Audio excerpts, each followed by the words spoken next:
naša radionica je završena pre jedno 10 do 15 minuta.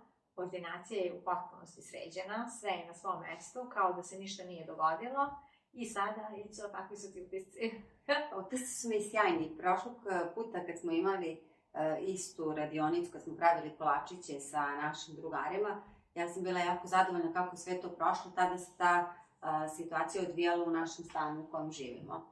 Danas smo istu priču organizovali u ordinaciji i veoma sam zadovoljna. Bilo je puno dece, različitih uzrasta, različitog komunikativnog nivoa i jezičkog, ali je sve dobro prošlo. Deca su čitav proces ispratila kako treba. Mesili su, sekli su kolače, pekli, lepo sarađivali prilikom vađenja kolačića iz rerne, ukrašavali ih, uživali u tome. Stvarno su bili sjajni. I kad je čitava priča završena, kad smo ispratili decu, kroz 10-15 minuta sve je vraćeno u totalni red, kao da se ništa nije ni dešavalo. Uglavnom to ljudima bude pitanje, kako ćete, jel?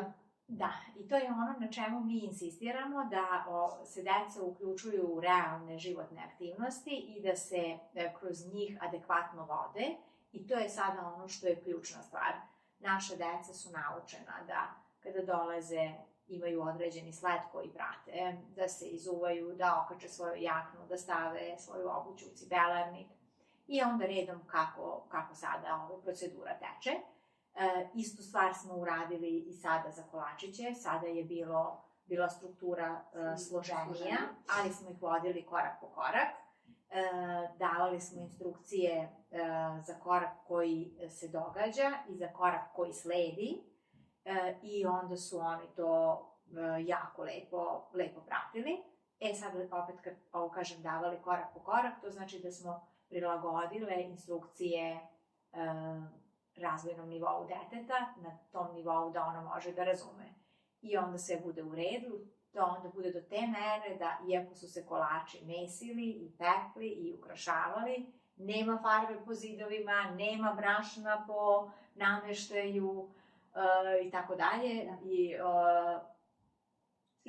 sve je pod konac. Sve je prošlo kako treba, da. I tu smo vodili računa o tome šta se radi, kako se radi, šta se sme, šta se ne sme, šta se mora. To su sve neke tačke na kojima mi inače radimo sa decom u tretmanima i o kojima pričamo sa roditeljima. A evo, ova današnja situacija je integrisala sve to na čemu smo mi do sada radile. Tako da kada privedemo godinu kraju i kada je završimo sa ovako jednom aktivnošću, ja budem jako zadovoljna kad vidim tu našu dečicu i kad vidim kako oni učestvuju u svemu ovome i srce mi je puno. Čestitam. Takođe. Snimat ćemo i dalje za vas. Pišite nam svoje utiske, svoje komentare, pokušajte da napravite isto i ukoliko naiđete na nagazne mine, javite nam se, mi znamo kako da ih rešimo.